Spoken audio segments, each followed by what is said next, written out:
तस्मै महाप्रेमरसप्रदाय चैतन्यचन्द्राय नमो नमस्ते। এখন আমি চৈতন্য চরিতামৃতের অন্তলীলার প্রথম পরিচ্ছেদ থেকে পাঠ করছি। যার কৃপা পঙ্গু অর্থাৎ খুড়া ব্যক্তিকেও গিরি লঙ্ঘন করায় এবং বুবাকেও বেদ পাঠ করায়, সেই শ্রীকৃষ্ণ চৈতন্য ঈশ্বরকে বন্দনা করলেন গ্রন্থকার। অন্তলীলার সূত্রগুলি মধ্যলীলার মধ্যেই বলা হয়েছে।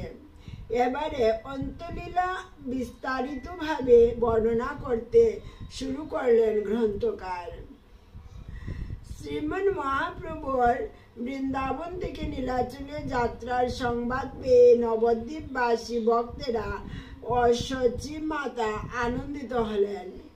নবদ্বীপবাসী ভক্তেরা প্রভুকে দেখবার জন্য নীলাচলের দিকে যাত্রা করলেন।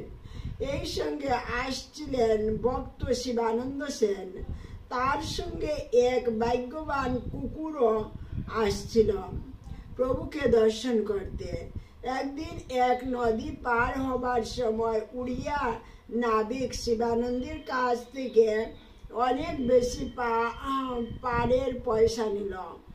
ওই কুকুরকে পার করলো বলে। তারপর আর একদিন পথের মধ্যে এক স্থানে এক সেবক সেই কুকুরকে প্রসাদ দিতে প্রভু গেল। এদিকে কুকুরটি যে কোথায় চলে গেল তা খুঁজে পাওয়া গেল না। সেই কুকুরটি হারিয়ে গেল, তার সন্ধান আর মিলল না। দুঃখিত হয়ে শিবানন্দ উপবাস করলেন। উৎকণ্ঠিত হয়ে সকলে নীলাচলে এলেন। সেখানে এসে তারা প্রভুর সঙ্গে মিলিত হলেন। তখন সকলে দেখলেন সেই কুকুরটি প্রভুর পাশে কিছু অল্প দূরে বসে আছে। প্রভু তাকে নারকেল প্রসাদ খাওয়াচ্ছেন, সে তা খাচ্ছে। প্রভু বললেন তাকে, বলো হরে কৃষ্ণ রাম। সঙ্গে সঙ্গে কুকুর বলে উঠল কৃষ্ণ। কিছুদিন পরে সেই কুকুর দিব্য দেহে ধরাধাম থেকে বিদায় নিল। এইভাবে প্রভু একটি কুকুরকে পর্যন্ত নিস্তার করলেন। এদিকে রূপ গেলেন বৃন্দাবনে। তিনি তখন কৃষ্ণলীলা বিষয়ে একটি নাটক লিখবেন মনস্থ করলেন। তার প্রস্তাবনাও তিনি লিখে ফেললেন।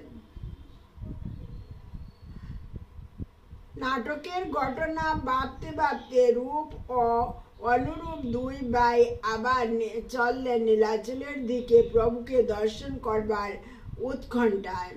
পথে গৌড়ে এসে অনুপের গঙ্গা প্রাপ্তি হল।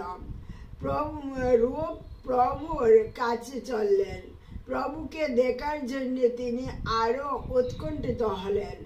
পথে সত্যভামাপুর নামক গ্রামের রূপ স্বপ্নে দেখলেন দেবী সত্যভামাকে।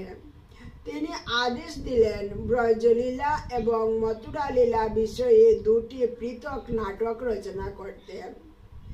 তারপরে রূপ এলেন নীলাচলে। এসে উঠলেন হরিদাস ঠাকুরের কুটিরে। এদিকে প্রভু নিত্যকার মতো হরিদাসকে দেখতে এসে রূপের সঙ্গে মিলিত হলেন। মহাপ্রভু তারপর সব ভক্তদের রূপকে আশীর্বাদ করতে বললেন। তার ফলে রূপ উড়িয়া গৌড়ীয় সব ভক্তবৃন্দের পরম স্নেহভাজন হলেন। এদিকে প্রভু রথাগ্রে কীর্তনের সময় যে শ্লোক পাঠ করতেন তার নিগুড় অর্থ স্বরূপ ছাড়া কেউ জানত না। কিন্তু রূপ রথযাত্রার সময় সে শ্লোকটি শুনে তার অর্থ রচনা করলেন, যা দেখে প্রভু মুগ্ধ হন। একথা আগেই বলা হয়েছে। একদিন প্রভু রূপের সঙ্গে মিলিত হয়ে তার শ্লোক রচনা দেখে বিভিন্ন ভক্তদের তা দেখান। রায় রামানন্দ ইত্যাদি ভক্তেরা তা দেখে মুগ্ধ হন। প্রভু ইঙ্গিতে রূপকে ব্রজলীলা আর মথুরা লীলা দুটি পৃথক নাটকে লিখতে ইঙ্গিত করেন। রূপ তারপর ললিত মাধব ও বিদগ্ধ মাধব নামে দুটি নাটক রচনা করেন। বৈষ্ণবেরা সে দুটি গ্রন্থ পাঠ করে চমৎকৃত ও পুলকিত হন। রায় রামানন্দ প্রমুখ ভক্তবৃন্দ রূপের উচ্ছ্বসিত প্রশংসা করতে লাগলেন। যদিও কৃষ্ণলীলা বিষয়ক গ্রন্থ, তবুও উদাহরণ চলে কলিতে শ্রীকৃষ্ণের নবপ্রকাশ সচিনন্দনের কথা লেখা ছিল।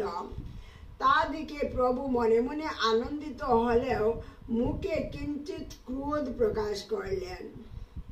কিন্তু রামানন্দ বললেন, এটা ঠিকই হয়েছে। তখন প্রভু নিত্যানন্দ, অদ্বৈত ইত্যাদি বৈষ্ণবদের বললেন রূপকে কৃপা আশীর্বাদ করতে। তারা তা করলেন। রূপ বললেন, প্রভু আমি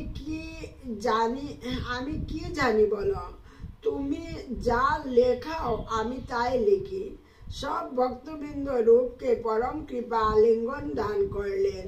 হরিদাস বললেন, রূপ তোমার সৌভাগ্যের সীমা নাই। তুমি যা রচনা করেছ তা পরম দুর্লভ বস্তু। রূপ বললেন, প্রভুই লেখক, আমি শুধু তা লিপিবদ্ধ করেছি মাত্র। এবছর দোলযাত্রা পরম সমারোহে নীলাচলে সম্পূর্ণ হল। সে বছর দোলযাত্রা পরম সমারোহে নীলাচলে সম্পূর্ণ হল। দোলযাত্রা হয়ে গেল। প্রভু রূপকে বললেন, রূপ তুমি বৃন্দাবনে যাও এবার। রূপ ব্যাকুল হলেন। প্রভু বললেন, তুমি সেখানে গিয়ে ব্রজরস শাস্ত্র রচনা করবে, লুপ্ত তীর্থাদি উদ্ধার করবে, আর কৃষ্ণ নাম প্রচার করবে জগৎ জুড়ে। রূপ তারপর প্রভুর ভক্তবৃন্দের কাছ থেকে বিদায় নিয়ে গৌড়ের পথে এলেন বৃন্দাবনে। এইভাবে পরম অত্যাচারী এক যবনের রাজকর্মচারী রূপ আজ পরম বৈষ্ণব ও ধর্মগ্রন্থ রচয়িতায় পরিণত হলেন। জয় শ্রী রাধে। হরে কৃষ্ণ কৃষ্ণ কৃষ্ণ হরে হরে, হরে রাম রাম রাম হরে হরে। জয় শ্রী রাধে।